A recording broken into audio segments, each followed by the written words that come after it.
Um falso evangelho produz uma falsa esperança. Esse é o drama, não é?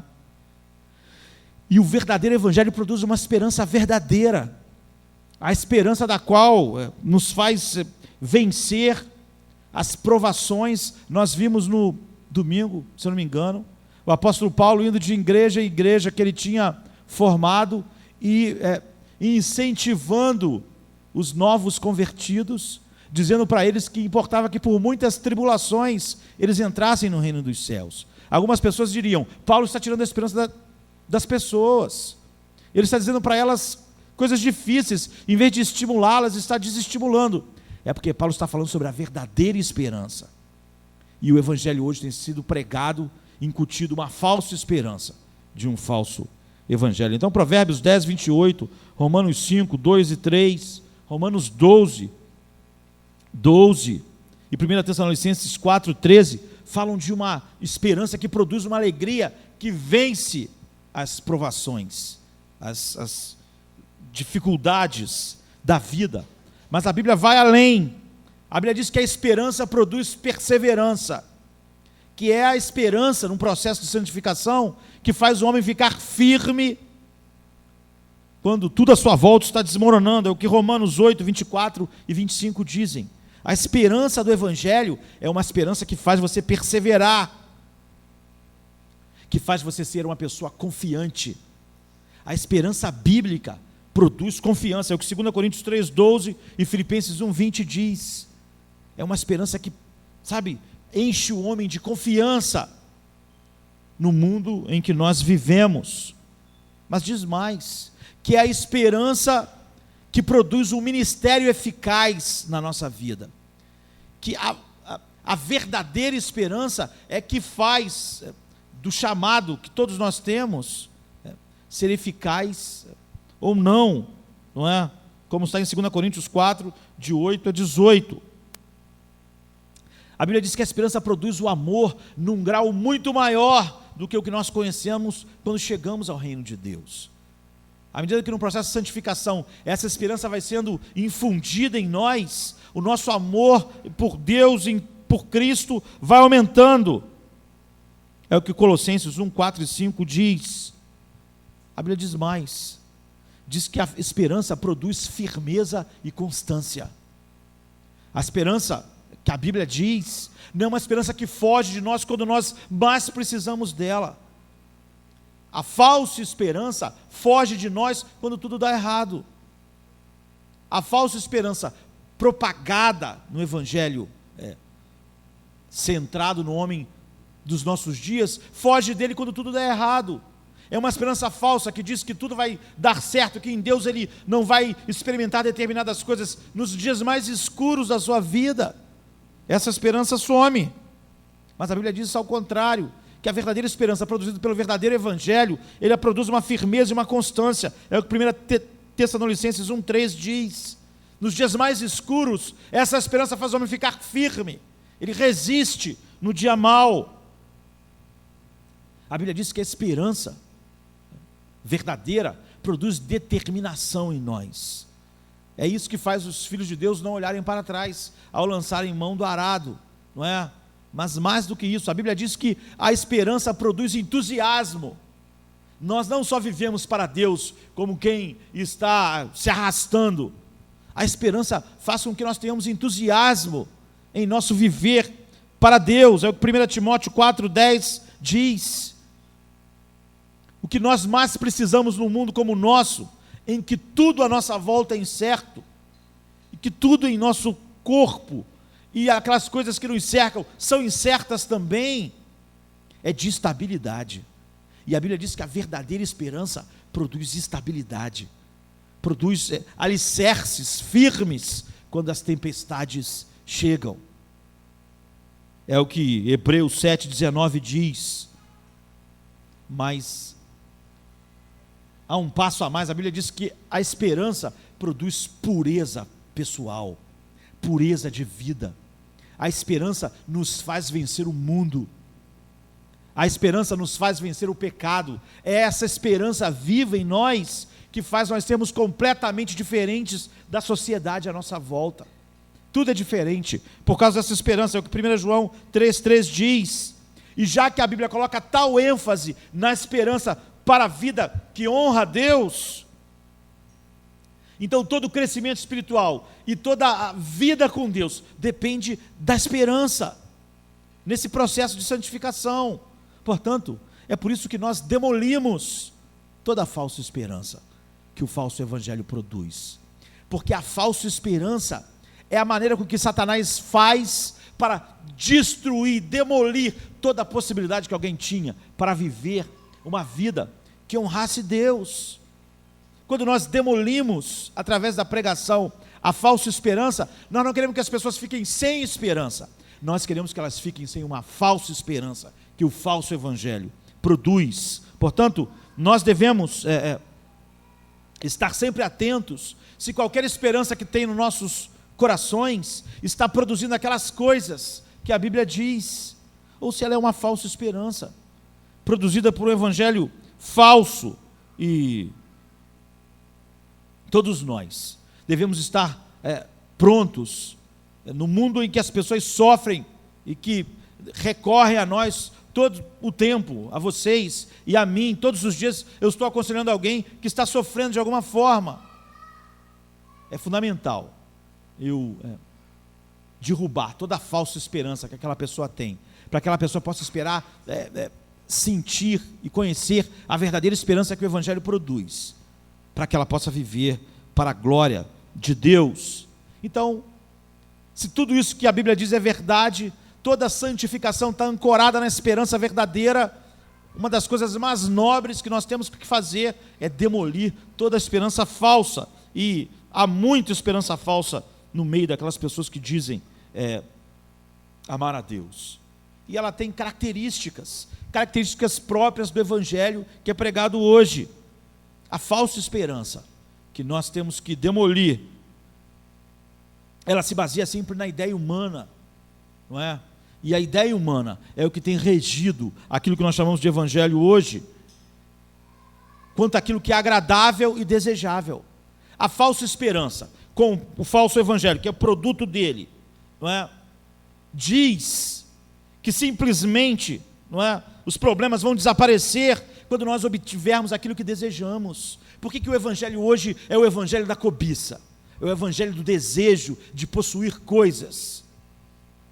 Porque nós acreditamos, essa falsa esperança diz que quando nós tivermos o que nós queremos, nós seremos felizes. Então o evangelho fala sobre as nossas ambições e incute em nós essa falsa esperança. Muitas pessoas acham, grande parte das pessoas que conversam comigo, que simplesmente quando elas obtiverem o que elas querem, elas vão, seus problemas vão desaparecer, que os problemas que as pessoas têm, os problemas na vida delas, é causado pela falta de não ter determinadas coisas. Elas pensam, se tão somente eu tivesse isso, eu seria pleno, eu seria feliz. Essa é uma falsa esperança. É uma falsa esperança alimentada pela pregação dos nossos dias e pelo coração corrupto que o homem tem. Ele pensa, eu não sou feliz, mas a minha esperança é que quando eu tenha, na hora que eu obtiver aquilo que eu desejo, eu vou ser. E há muitas pessoas, não é, igrejas, mensagens, e às vezes nós, quando aconselhamos alguém triste e cheio de problema, nós só queremos consolar aquela pessoa, mesmo que a consolação seja falsa. Nós só queremos que aquela pessoa se sinta bem. Essa é uma grande tentação e um grande erro nosso.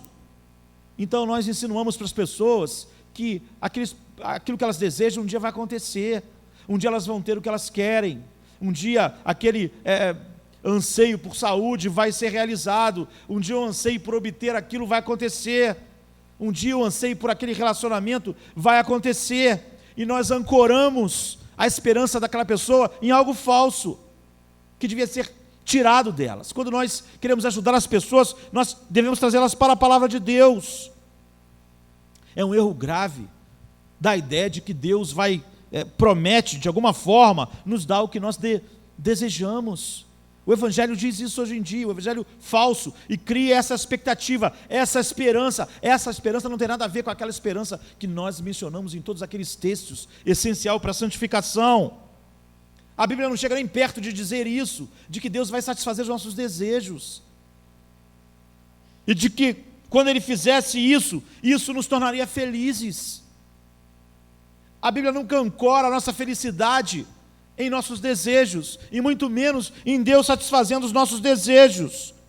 Via de regra, a Bíblia ensina que quase sempre o que nós desejamos é destrutivo para nós. Quase sempre o que nós mais queremos nos faria mal.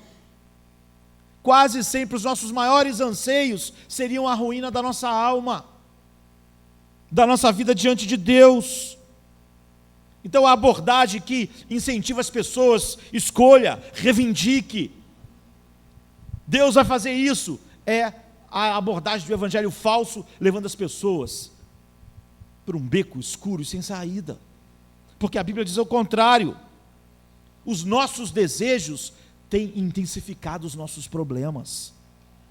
A esperança de que, satisfazendo os desejos, nós nos tornaremos pessoas felizes, é exatamente o engano com que os homens têm sido levados durante todos os séculos.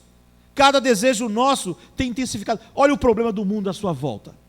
Todos os problemas, eles estão alicerçados na cobiça das pessoas. Eles desejam, e isso gera os problemas do mundo. Olha cada problema do mundo, por trás está o desejo do homem, desde o Éden até agora. Olhe para cada família destruída, é o desejo do homem que tem destruído as famílias. Olha a violência, é o desejo do homem. É a ideia de que ele precisa satisfazer um desejo a qualquer preço. É isso que gera todo o mal. E a igreja tem incutido o mesmo mal que destrói o mundo na vida das pessoas, dentro da igreja. Esse é um falso evangelho, uma falsa esperança. Outro dia alguém me disse que precisava ter a casa própria, de qualquer forma, e ela reivindicou isso e comprou a casa, e agora ela está toda enrolada, não é? Porque ela achou que a casa própria era a coisa mais importante da sua vida. Hoje ela está endividada e vai perder a casa, mas ela reivindicou, comprou algo que ela não pode pagar, está infeliz.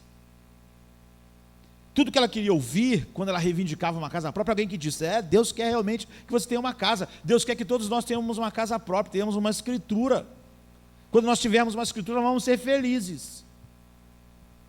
E ao incentivá-la a isso, ela hoje está deprimida, pensando em perder tudo, não é? Infelizmente, o objeto do desejo das pessoas sempre é algo temporal, sempre está em objeto, coisas ou pessoas. Nunca as pessoas levam em seus desejos em conta Deus. Aquilo que a Bíblia diz, pensar nas coisas que são de cima. Porque Deus não falou e não nos prometeu isenção de problemas, dificuldades, ou que nós teríamos posse dessas coisas. Então, todos os dias eu encontro com pessoas desiludidas com o Evangelho, desiludidas com aquilo que elas aprenderam, porque o que elas aprenderam era falso, e elas não conseguem agora o que elas almejavam, o que elas ansiavam. Então agora a esperança delas se foi. A esperança de muitas pessoas se baseia na negação da realidade. Elas querem viver algo que não é possível por vários motivos, mas as pessoas normalmente incentivam isso. Um rapaz querendo casar disse para mim que queria viver de música. Isso é quase que dizer que você quer acertar na loteria. Quase ninguém que quis viver de música vive de música. As esperanças verdadeiras são colocadas na realidade, mas todo mundo que essa pessoa encontrou, servo de Deus, só incentivou, não, Deus vai honrar isso, esse desejo do seu coração. Ele está ficando velho, não pode casar, ele não consegue viver daquilo que ele queria. A falsa esperança está sempre calcada em negação da realidade. A Bíblia nunca faz nós negarmos a realidade daquilo que precisa ser enfrentado por nós. Muitas pessoas vivem assim, sabe? Outra pessoa perdeu seu casamento e achou que tendo conselheiros que pudessem dizer: não, vai dar tudo certo, seu casamento vai ser restaurado, confie em Deus, o nosso Deus vai trazer de volta o seu marido. E todas as pessoas diziam isso para aquela pessoa, ela foi ficando cada vez mais deprimida. À medida que o tempo passava, isso não acontecia. Eu tive que dizer para ela: não há nenhuma razão para você ter certeza que seu marido vai voltar. E a pessoa disse assim: você está me desanimando. Não, não estou te desanimando. Então aquela pessoa orava mais e entrava em contato comigo de novo. E eu dizia para aquela pessoa: nós não sabemos. E a pessoa dizia: só você que me desanima. Então por que você continua me perguntando? Se essas pessoas que dizem para você que ele vai voltar te dessem tranquilidade, por que você continua me perguntando? Acredite nelas. Coloque toda a possibilidade daquilo que Deus quer fazer na sua vida, e a sua utilidade para Deus, e para a glória de Deus, e para a plenitude da sua alma, baseado nisso, e veja o que vai acontecer. Então, aquela pessoa me procurava, dizendo: então por que você me procura? Você já sabe o que eu vou dizer. E a pessoa disse: porque eu sei que você vai dizer a verdade. Esse é o problema. As pessoas que dizem para nós: olha, vai voltar, pode ter certeza, pode esperar, é o que nós queríamos ouvir, mas nós sabemos que aquilo não é a verdade, que aquela pessoa só está querendo fazer a gente se sentir bem, não é? E todos os amigos diziam a mesma coisa, e aquela pessoa sabia que no fundo seus amigos estavam distorcendo a verdade, para que ela se sentisse bem, mas à medida que o tempo passava, ela se sentia cada vez pior. Não era melhor? A verdadeira esperança nunca se baseia, sabe, na irrealidade. Ela se baseia na verdade, e ela é poderosa. A falsa esperança se baseia em pensamentos mágicos e místicos. A igreja está cheia de misticismo, está cheia de mágica. As pessoas ficam com esperança, é por isso que elas vivem, fazem tudo que mandam, façam as coisas, mas não há substância bíblica naquilo que elas estão ouvindo. Então, elas estão sendo enganadas.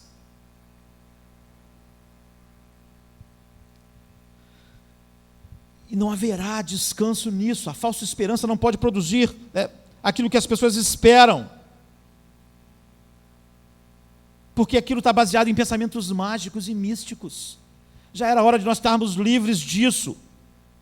Mas muitas pessoas, depois de muitos anos ouvindo mesmo a verdade, continuam baseando sua vida em pensamentos mágicos e místicos. A maioria das pessoas acham que é importante ter um devocional diário, e é verdade. Mas de até abrir a Bíblia, olhar um texto, meditar um texto. Mas as pessoas acham que essa atitude traz alguma mágica para a vida. Ela acha que o dia vai ser bom porque leu a Bíblia e fez uma oração. O que é isso? Misticismo. No ato de ler a Bíblia e fazer uma oração, não há nenhuma mágica, não vai fazer o seu dia ser. Agora, o devocional é fundamental? Como? Ele é fundamental não por um ato místico e mágico, que vai fazer o seu dia ser bom e protegido. A Bíblia nos abençoa quando nós meditamos nela, e naquele dia nós vamos colocar em prática o que ela diz. A Bíblia nos abençoa não de uma maneira mágica, mas de uma maneira em que nós nos comprometemos a viver aquilo que Deus quer. Então nós lemos a Bíblia de manhã e saímos para aquele dia para viver em obediência. É assim que a Bíblia nos abençoa. Ela abre para nós a mente de Deus, para nós compreendermos Deus, adorarmos Deus. Não há poder místico em ler a Bíblia. Nunca pense que um dia, tem gente que quando vai entrar numa casa pela primeira vez, lê um texto, faz uma oração, ele acha que aquilo é mágico, vai proteger. Isso é misticismo, é magia, não é evangelho. A Bíblia nos abençoa quando nós estudamos, entendemos e aplicamos. Se a pessoa lê a Bíblia e sai de casa, não faz o que Deus quer, nos seus relacionamentos, no trabalho, aquilo não abençoa ela em nada, em absolutamente nada. Foi como um pagão recitando uma reza, apesar dele dizer que conhece o Deus verdadeiro. A Bíblia diz: considere atentamente. E depois, a Bíblia, Deus abençoa aqueles que são praticantes da verdade. É assim que a Bíblia nos abençoa. Ela é a palavra de Deus. Nós lemos, entendemos, consideramos atentamente, depois nós aplicamos em nossas vidas, e então nós somos abençoados. Nós não somos abençoados por ler a Bíblia. O ato em si não tem nenhuma mágica, não tem nenhum poder. Aquela oração que nós fazemos ao sair de casa não tem nenhum poder, nenhuma mágica em si. Mas o misticismo é muito mais arraigado em nós do que nós esperamos. E aquela pessoa sai de casa esperando que aquilo que ela fez fará do dia dela maravilhoso. E quando acontecem problemas durante aquele dia, ela fica decepcionada. É como se o ritual não tivesse funcionado. Porque foi só um ritual mesmo. E ela orou, mas a falsa esperança se baseia numa visão falsa a respeito da oração. A maioria das pessoas que eu converso, todos os dias eu converso com pessoas com problema, eu pergunto, o que você fez em relação a isso? Estou com problema com meu filho, estou com problema assim, estou com problema assado. E o que você fez em relação a isso? Estou com problema de saúde, o que você fez em relação a isso? Eu orei. Sim, você orou. E aí? E depois? O que você fez? Não fiz mais nada, entreguei para Deus. O que essas pessoas pensam que a oração é, queridos? Tudo que elas fazem é orar a respeito dos problemas. Pais têm que resolver problema com seus filhos. Não adianta entregá-los a Deus. Há problemas no trabalho, nós temos que entrar nele. Há problema na nossa saúde, nós temos que fazer as coisas necessárias que vão em direção àquilo. Orar não é tudo que Deus exige que nós façamos. Orar é fundamental, mas olhar assim não vai ajudar as pessoas. Então lá estava o rapaz com problemas sexuais. E o que você tem feito a respeito disso? Eu tenho orado, mas Deus não tem tirado as coisas. Ele não remove o problema, não tira os desejos, não tira. Isso é uma tática de jogar para Deus as coisas. É a tática assim, as pessoas pensam que Deus é uma espécie de Ronaldinho. O jogo está ruim, está difícil, ninguém consegue fazer gol, dá para o Ronaldinho, ele passa por todo mundo e faz o gol para a gente. Já entreguei a bola para o Ronaldinho. É isso que as pessoas pensam ser a oração. E o que você faz? Não faço nada. Agora ele é o craque, ele faz as coisas. Passamos a bola para Deus. E agora Deus fará as coisas, sem que nós façamos mais nada. Essa é uma falsa esperança, porque Deus não prometeu jamais o alvo da piedade sem um esforço. A santificação não é só orar a Deus para que Ele tire tudo, tire as tentações, tire os desejos, tire as más companhias, tire tudo enquanto eu não fiz nada. Quem quer vencer o pecado, age contra o pecado. Em 1 Timóteo 4, 7 e 8 diz, mas rejeita as fábulas profanas e de velhas, e exercita-te tu mesmo na piedade. Ou seja, a vida santa é um exercício. Se nós queremos ter saúde espiritual, temos que nos exercitar. Ou seja, há algo para nós fazermos. Não é orarmos a Deus e não fazermos nada. Ainda ficarmos chateados porque Ele não tirou desejos, não tirou companhia, não tirou gente má da volta de nós. Então Paulo, para ficar claro, ele diz, porque o exercício corporal para pouco aproveita. Hoje nós endeusamos o exercício, mas ele está dizendo isso porque a vida é curta. Mas a piedade para tudo é proveitosa, tendo a promessa de vida presente e da que há de vir. Ou seja, quando nós nos exercitamos na vida piedosa, nós temos a promessa de Deus. E então a esperança, não só de colhermos nesta vida, como na vida por vir, os frutos daquilo que Deus nos prometeu. Essa é a verdadeira esperança. Nós precisamos forçar cada fibra do nosso ser para vencermos o pecado, para vencermos as tentações, para vencermos o mundo. João 15, 5 diz, eu sou a videira, e vós as varas, quem está em mim e eu nele, este dá muito fruto, porque sem mim nada podeis fazer. Ele não diz, porque em mim vocês não precisam fazer nada, não é isso que ele diz. Ele diz, porque sem mim vocês não podem fazer nada, mas em mim vocês podem, façam. É o que Deus diz. Essa falsa ideia sobre oração, de que eu oro e não faço, não, agora você pode, faça algo a respeito. É por isso que nós meditamos na palavra de Deus, para saber como fazer. Não adiantaria meditar na palavra de Deus, saber o que fazer, sem o poder do Espírito Santo em nós. Mas agora vocês têm a palavra, vocês sabem o que fazer, e vocês têm o poder, vocês estão em mim, e em mim vocês podem fazer.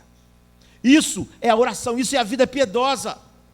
Agora essa coisa, eu orei, entreguei a Deus, não consigo vencer o meu gênio. Mas por quê? O que você está fazendo a respeito disso? Não, estou orando. Você não vai vencer o seu gênio.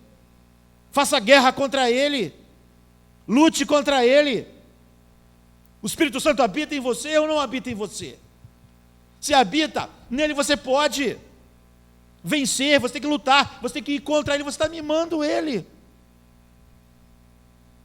Você quer que Deus arranque ele como quem vai para cima de você para arrancar um dente.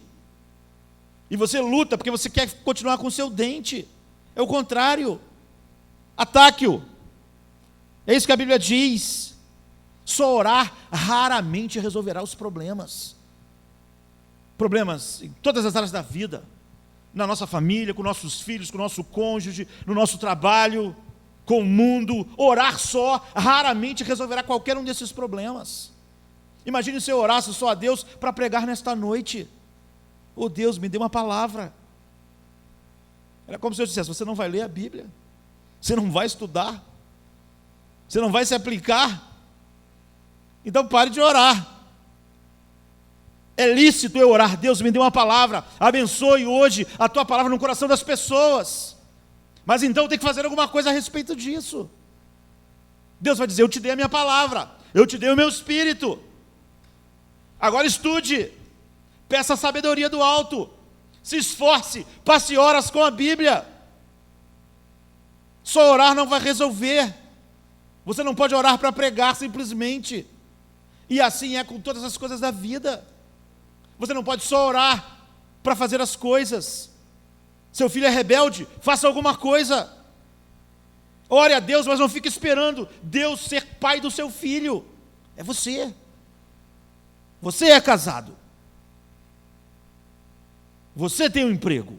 Faça algo. Você vive no seu bairro. Faça algo a respeito. Você vive nessa sociedade. Não espere Deus remover a sociedade. Lute para viver uma vida santa nela. Não basta orar: ó Deus, deixa todas as pessoas que não honram o teu nome longe de mim. Não. Vocês agora podem. Em João 6,11, a palavra de Deus diz, em oração: o pão nosso de cada dia nos dai hoje. Isso é oração, não é maravilhoso? E aí o que você faz depois? Senta e vai ver televisão? Você pede a Deus: Deus, me dê o pão de cada dia. Para muitas pessoas, oração é isso. Elas oram a respeito de uma coisa e depois não fazem mais nada. Mas o apóstolo Paulo diz assim, em Tessalonicenses, 2 Tessalonicenses 3,10: se alguém não quer trabalhar, também não coma. Agora, bote esses 12 versículos, não é engraçado? O pão nosso de cada dia nos dai hoje. Se você não quer trabalhar, fique com fome. Mas Deus não dá o pão? Agora se eu não trabalhar, eu tenho que ficar com fome? Nesse mesmo texto, Jesus diz: o Pai dá comida aos passarinhos. Mas dá como, queridos? Os passarinhos ficam lá no ninho com o bico aberto e cai comida na boca deles? Não, eles levantam cedo. Eles vão caçar comida. Ou seja, Deus dá comida a eles como? Dando a eles instinto e botando animais ou coisas que eles comem na natureza. Então eles vão lá. É assim a vida espiritual. Deus nos dá poder. Nós ressurgimos em Cristo. Então nós pedimos a eles as coisas. Toda sorte de bênçãos espirituais nós temos em Cristo. Nós oramos a respeito disso. Depois nós vamos viver a vida piedosa. Nós vamos mortificar o nosso pecado. A esperança baseada nesse tipo de oração é uma esperança falsa. A esperança de que nós oramos e aí esperamos, ou fazemos essas bobagens, não é? 7 dias de oração, 49 dias de oração, 10 anos de oração. Isso não melhora nada. O que nós vamos fazer a respeito? Imagine uma campanha de 7 semanas de oração para Deus nos dar o pão. E todo mundo vai morrer de fome entre as 7 semanas. Quem não quer trabalhar, não coma. Agora, Deus nos dá o pão como? Nos dando saúde, capacidade, cérebro, força de trabalho, força para aprender. É assim que Ele nos alimenta. É assim que Ele nos dá o pão. Nós pedimos o pão e nós vamos trabalhar. E quando nós ganharmos o pão, foi Ele que nos deu, porque nós existimos, nos movemos e respiramos nele. Qualquer pessoa que atribui seus bens ao seu estudo, à sua capacidade, não passa de um grande ingrato. Nós não conseguimos nem pensar fora de Deus. Tudo que nós temos, Deus nos dá assim, dessa forma. Isso faz com que você entenda a oração. Nunca peça a Deus por santidade. Tem gente esperando, pedindo a Deus: oh Deus, eu quero ser um jovem santo. Ele está ficando velho já. Ele não vai ser um jovem santo nunca, porque a juventude passa. E pior, se ele não for um jovem santo, nem um adulto, nem um velho santo, ele vai para o inferno. Mas porque ele ficou pedindo a santidade a Deus, como se Deus fosse dar ele enquanto ele dormia. Então a falsa esperança, ela se baseia numa falsa ideia da oração. Ela se baseia numa ideia mística a respeito de ler a Bíblia. Ou seja, ela se baseia na ideia de que se nós tivermos o que ansiamos, vamos ser felizes. Tudo isso não passa de mundanismo transformado em evangelho nos nossos dias. E quando nós atacamos essas falsas esperanças, alguém acha que nós estamos atacando. Como a pessoa pode ter esperança? Essa esperança falsa levará as pessoas para a ruína. E pior, a esperança falsa é que impede a pessoa ter a esperança verdadeira. Porque quando nós temos o dinheiro falso, nós achamos que está tudo certo. A pior coisa é ter aquilo que é falso, porque nos afasta do verdadeiro. Adorar um Deus falso é pior do que não adorar Deus nenhum. Estar no evangelho falso é pior do que não ter evangelho nenhum. Porque quando eu estou no evangelho falso, eu acho que ele é verdadeiro. Quando eu tomo um remédio falso, eu não tomo mais o verdadeiro. Quando eu tenho uma falsa esperança, eu não tenho mais a verdadeira esperança. E é assim que eu fico.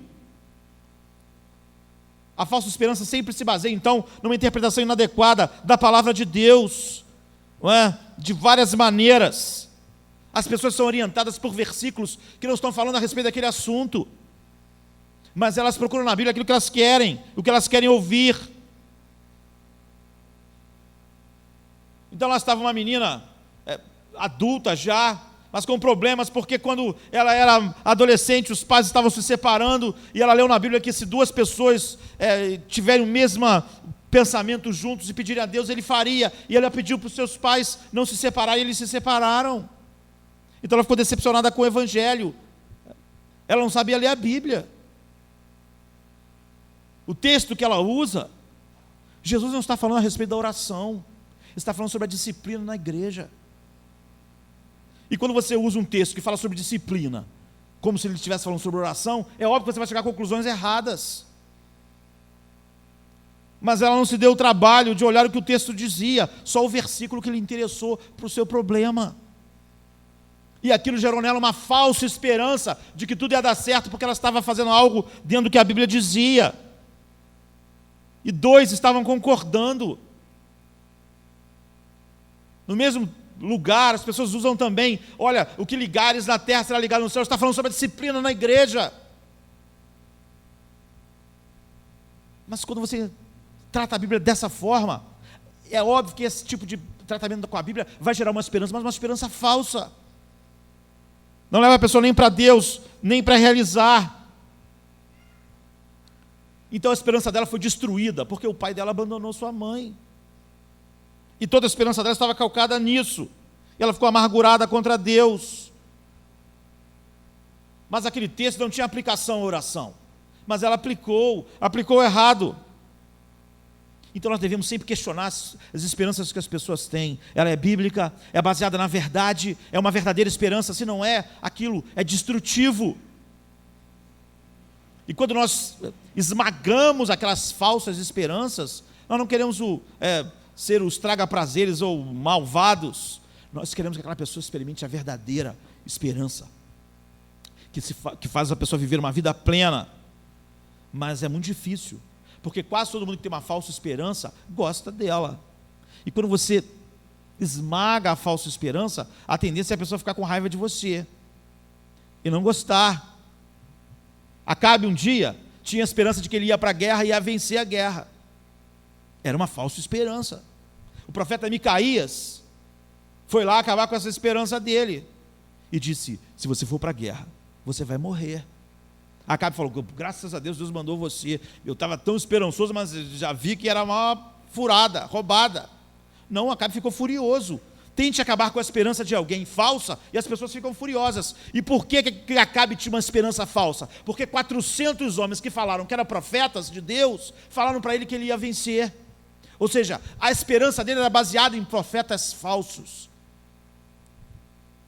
E um profeta verdadeiro disse para ele: sua esperança é falsa. Você não pode ganhar essa guerra. Se você for, você vai morrer. Acabe não ouviu isso, porque nós gostamos de nos apegar a falsas esperanças e não gostamos de ouvir a respeito da verdadeira esperança. Então Acabe mandou prender Micaías e foi para a guerra. E o que aconteceu? Ele morreu. Aconteceu que a esperança dele era falsa, a esperança de que ele ia ganhar, a esperança de que ele ia vencer. Mas é óbvio que quando nós queremos vencer, nós estamos loucos que alguém chegue perto de nós e diga: você vai vencer. E 400 profetas estiveram dispostos a dizer isso para ele. Então, nós precisamos de uma verdadeira esperança e não de uma falsa esperança.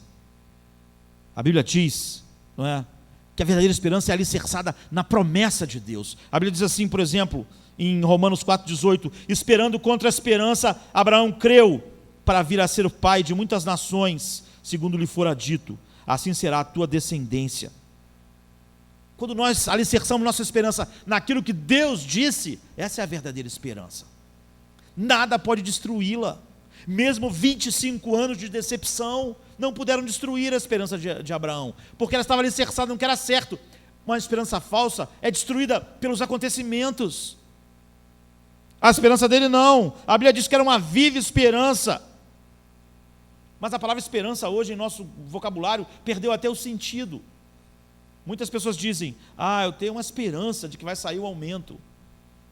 O que ele está dizendo é o seguinte: eu acho que pode sair, mas talvez não saia. A palavra esperança virou uma coisa assim, ninguém tem certeza, talvez sim, talvez não. Não é isso que a Bíblia diz quando fala sobre esperança, sobre uma viva esperança. A palavra hoje para esperança virou, na verdade, aquilo que é expectativa. Eu estou na expectativa de que eu possa ficar curado. Mas a pessoa diz o quê? Eu tenho uma esperança de que eu possa ficar curado, mas talvez eu não fique. Eu tenho esperança de que tudo vai dar certo, mas pode ser que tudo vai dar errado. Ou seja, a palavra que devia usar é expectativa, e não esperança. A Bíblia diz que a verdadeira esperança surge da verdadeira salvação. Quando as pessoas me falam sobre esperança para o mundo, é uma loucura, não há esperança nenhuma para o mundo. E como poderia haver? A esperança sempre foi da verdadeira salvação. A verdadeira esperança está sempre ligada ao novo nascimento que o Espírito Santo produz. Que esperança há para a sociedade? Nenhuma. Que esperança há para o mundo? Nenhuma. Vai de mal a pior por causa disso. Por exemplo, 1 Pedro 1,3 diz: bendito Deus e Pai do nosso Senhor Jesus Cristo, que segundo a sua muita misericórdia, nos regenerou para uma viva esperança. Está vendo? A esperança bíblica está ligada ao novo nascimento, à nova vida. Toda esperança fora disso vai redundar no fim, num grande fracasso. Colossenses 1, 4 e 5 diz: desde que ouvimos da vossa fé em Cristo Jesus e do amor que tendes para com todos os santos, por causa da esperança que vos está preservada nos céus, da qual antes ouvistes pela palavra da verdade do Evangelho. Essa é a viva esperança.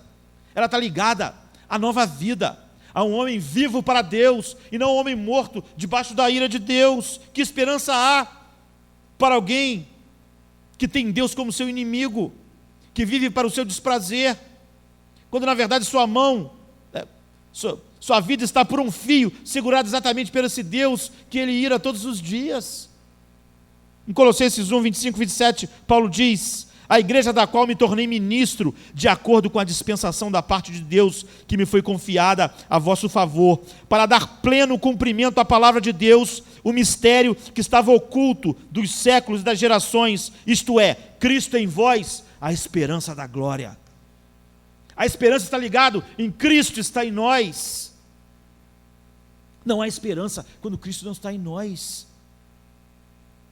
Não há esperança nenhuma para o homem. 1 Timóteo 1 diz assim: Paulo, apóstolo de Cristo Jesus, pelo mandato de Deus, nosso Salvador, e de Cristo Jesus, nossa esperança. Quem é nossa esperança? É uma pessoa. Cristo Jesus, nossa esperança. É esse tipo de esperança, é a verdadeira esperança que nos prepara para a vida. É isso que nos faz plenos e felizes. Não a falsa esperança que fala sobre um mundo que não existe,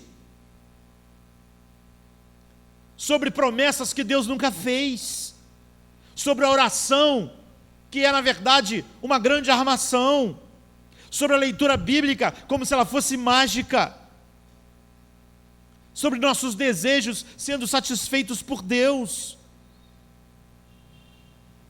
Então nós chegamos ao limiar da verdadeira esperança. E a verdadeira esperança sempre é holística, ou seja, ela é sempre maior do que o seu próprio ser. A esperança bíblica nunca está ligada exatamente a nós, simplesmente. Ela não é ávida por um indivíduo. Essa é a verdadeira esperança. Ela é ávida e ela está ligada a todo o plano de Deus. Então, ela está além das situações, ela está sempre pensando não só em si, não só no seu conforto, não só no que está acontecendo, mas o que Deus está fazendo, qual é o seu plano, o que glorificará mais a Ele. É nisso que ela pensa, é mais do que estar voltado só para si, só para aquilo que é tangível, ela está naquilo que é intangível. Ela não se preocupa só com o que acontece com ela, mas com o que acontece aos outros, ao que Deus está fazendo em relação à igreja, em relação ao mundo. A verdadeira esperança diz respeito, Deus está sendo glorificado, a igreja está sendo edificada, alguém poderá ser abençoado através disso. É isso, essa é a esperança, ela é holística por causa disso. O maior exemplo disso na Bíblia é Paulo, sabe? Ele tem uma esperança que faz ele estar sempre alegre, sempre cheio de júbilo, mesmo sendo o cara que mais sofre nas páginas da Bíblia. Por quê? Filipenses 1, 12 a 14 diz assim: quero ainda, irmãos, cientificar-vos de que as coisas que me aconteceram têm antes contribuído para o progresso do Evangelho. Está falando sobre as aflições, as frustrações, as coças, as surras, as doenças. Ele está dizendo, olha, essa é a esperança do Evangelho, ela é holística. Irmãos, eu quero certificar a vocês que as coisas que me acontecem têm ajudado no progresso do Evangelho. Está vendo? Ele não está voltado só para ele, são sofrimentos, mas Deus tem um plano com isso. O Evangelho tem sido proclamado por causa dos meus sofrimentos, então ele está feliz. Essa é a esperança. Ele diz, de maneira que as minhas cadeias em Cristo se tornaram conhecidas da guarda pretoriana e dos demais. A maioria dos irmãos estão sendo estimulados no Senhor por minhas algemas. Ousam falar com mais desassombro da palavra de Deus. Ele está dizendo, as minhas algemas estão dando força às outras pessoas, elas estavam com medo. Pense no que ele está dizendo, a minha enfermidade tem dado força aos que estão enfermos. Quando eles olham para mim, enfermo e doente, vivendo para a glória de Deus, eles que estão enfermos sentem que eles devem viver para a glória de Deus também. Minhas enfermidades têm cooperado para a vida das pessoas, honrar a Deus. Essa é a esperança do Evangelho. Ela é holística, ela sempre pensa como Deus está sendo glorificado, como os outros estão sendo abençoados. Paulo diz, nós sofremos tribulação para que, quando outros sofrerem tribulação, nós possamos consolá-los com a mesma consolação que nós recebemos quando sofremos. Você vê, ele está sempre pensando fora dele, ele estava sofrendo tribulações e problemas. Ele pensa, olha, eu estou sofrendo isso, e o que é que acontece? Estou recebendo o consolo de Deus. Para quê? Para que agora, quando outras pessoas sofrerem o mesmo que eu estou sofrendo, eu possa ir lá ajudá-las. Com o quê? Com a mesma consolação que eu recebi. Olha, eu também passei por isso. O sofrimento é grande, mas eu recebi uma consolação, e ele pode consolar os outros. Ou seja, ele pensa nos seus sofrimentos não só em termos daquilo ser desconfortável ou não, mas como isso abençoa as outras pessoas, como Deus está sendo glorificado. É assim que Jesus pensou. Se ele pensasse na cruz só em termos de conforto pessoal, então aquilo estava fora. Mas ele pensou, a sua esperança era holística. Isso está salvando um povo, pessoas. E eu me alegro nisso. Não na dor em si, mas naquilo que isso faz. O Pai tem um plano, e a cruz faz parte dele. E a certeza de que esse plano é vencedor me faz experimentar essas coisas cheio de esperança e alegria. Essa é a esperança do Evangelho. Paulo diz mais em Filipenses 1, 19 e 20: porque eu estou certo que isto mesmo, as circunstâncias desfavoráveis que ele vivia, pela vossa súplica e pela provisão do Espírito de Cristo, me redundará em libertação, segundo a minha ardente expectativa e esperança de que em nada eu serei envergonhado, antes com toda ousadia, como sempre, também agora, Cristo será engrandecido no meu corpo, quer pela minha vida, quer pela minha morte. Imagine, se esse homem estivesse pensando só nele, ele pensava, não, a morte não. Ele está pensando, a esperança dele é holística. Cristo vai ser engrandecido, quer eu seja condenado à morte, quer eu seja libertado. É essa esperança que faz as pessoas enfrentarem o que ele está enfrentando, sem desmoronar, firmes. É a esperança do Evangelho. A falsa esperança não pode fazer um homem viver para a glória de Deus. Ele não passa de um homem mundano, tentando usar Deus e o Evangelho. Em Filipenses 2,17, Paulo diz: entretanto, mesmo que seja eu oferecido por libação sobre o sacrifício, a serviço da vossa fé, alegro-me, e com todos vós me congratulo. Ou seja, se eu vou ser assassinado, e isso vai fortalecer a fé de vocês, então eu me alegro com o meu assassinato. Não é maravilhoso? É um homem que não pensa só nele, a esperança dele é holística. Ele pensa, eu vou ser assassinado, isso é terrível, mas isso vai fortalecer as pessoas, vai fazer a igreja mais forte. Vai, então eu vou me alegrar com isso, vou me alegrar no meu assassinato. Isso é o Evangelho. E ele diz mais: lembra-te de Jesus Cristo ressuscitado dentre os mortos, descendente de Davi, segundo o meu Evangelho, pelo qual estou sofrendo até algemas, como malfeitor. Contudo, a palavra de Deus não está algemada. Por essa razão eu suporto todas essas coisas, por causa dos eleitos, para que também eles obtenham a salvação que está em Cristo Jesus, com eterna glória. Ele diz, eu suporto essa humilhação, porque por causa dos outros. Eu estou feliz com as minhas algemas aqui, porque os eleitos estão sendo chamados. Ou seja, ninguém que não tem essa esperança bíblica, holística, todo mundo que está voltado para si mesmo, para o seu conforto pessoal somente, não tem nenhuma esperança bíblica nele, e vai se amargurar a cada problema, a cada dificuldade, porque ele nunca vai pensar como isso abençoa as outras pessoas, como Deus pode usar isso para a glória do seu nome. Essa pessoa nunca pode tomar a cruz, porque a cruz é ruim. Só pode tomar a cruz quem pensa, como isso dará glória a Deus, como isso honrará mais o nome de Deus, então eu vou me alegrar. Então a esperança de Paulo não repousava simplesmente no que acontecia com ele pessoalmente. Ele pensava, o que acontece comigo pessoalmente pode abençoar as outras pessoas. O que a minha necessidade, a minha dificuldade e o meu sofrimento vai abençoar alguém. Então, eu me alegro nisso. John Bunyan dizia, ele estava preso há anos e anos, ele dizia, ele tinha uma igreja pequena, de quase 100 membros, ele dizia, se o meu assassinato fizer com que vocês se tornem homens inabaláveis na fé de vocês, eu não só espero, não só não temo o meu martírio, mas como eu espero ansioso por ele, para que a fé de vocês seja confirmada. Ou seja, se para que vocês sejam fortes na fé, eu preciso morrer, então eu estou pronto para morrer. É alguém que não está focado só naquilo que nos seus prazeres pessoais. Essa é a esperança do reino. É isso que nós fomos chamados. Nós não podíamos fazer nenhuma oração. E aquilo que Jesus falou se encaixa em qualquer oração das nossas vidas. Não importa a necessidade que estejamos passando, os sofrimentos. Jesus orou em tremenda agonia, mas disse, Pai, glorifica o teu nome. Glorifica o teu nome nessa situação. Se a situação que vai glorificar mais o teu nome é a cruz, então vamos lá. Porque isso é a esperança da glória. Qualquer esperança que é focada só em nós, em nosso conforto, em nosso alívio, é falsa. E qualquer evangelho que leva o homem a focar em si mesmo, não é? Focar o próprio Deus de maneira antropocêntrica, é falso. E a esperança que ele gera é falsa também.